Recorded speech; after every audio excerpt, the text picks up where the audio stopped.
knows, Gen Z, Millennials, they aren't focused on saving money, and it's important to understand why. I recently talked with Dr. Erika Rasure, Chief Financial Wellness Advisor at Beyond Finance, about some practical financial wellness tips for any age. As Financial Literacy Month wraps up, what have we learned about financial wellness in terms of Millennials and Gen Z? What we have found in our Beyond Finance and Operation Hope survey is that almost 80% of Gen Z and Millennials are using survival spending just to get by, which tells us that financial wellness today looks a lot more like resilience than perfection. We're seeing a whole generation shifting from long-term financial ideals to daily financial practices. Oh man, this is depressing already. Why are so many young Americans living paycheck to paycheck?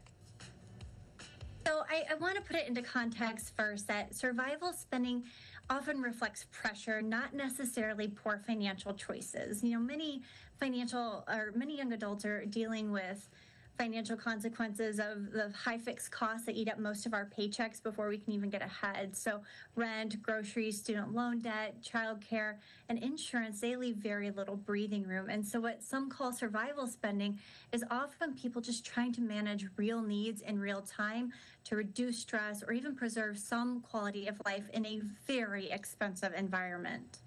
So many young people are feeling stuck. They're feeling overwhelmed. What advice do you have for them in terms of building financial wellness? The very first step is to stop equating feeling behind with failure. The generations before us, they left a wonderful blueprint. However, it is filled with expectations that cannot be met because our environments are different.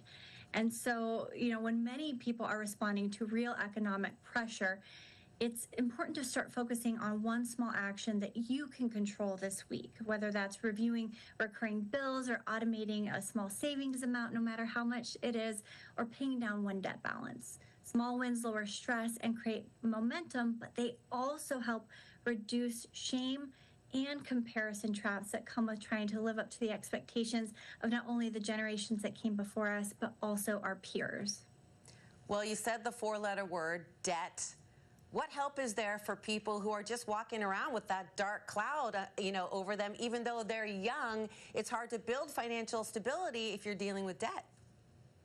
It absolutely is so difficult, and it is such a heavy weight to carry, not only financially, but also emotionally. And I work with hundreds of clients every week at beyondfinance.com, and that emotional and financial connection just can't be separated. So really looking for yourself first and foremost, what you can handle on your own, versus when you need to call in for help. And, we're getting better with being able to talk about money and ask for help, but there's still some barriers there when it comes to asking for help. But contacting Beyond Finance is wonderful, but also Operation Hope has tremendous financial literacy resources, and those two things together can really make a difference in the way you feel supported and not alone as you navigate debt. You touched on this, but are there any other resources for young people who are trying to build financial stability and trying to get out of debt?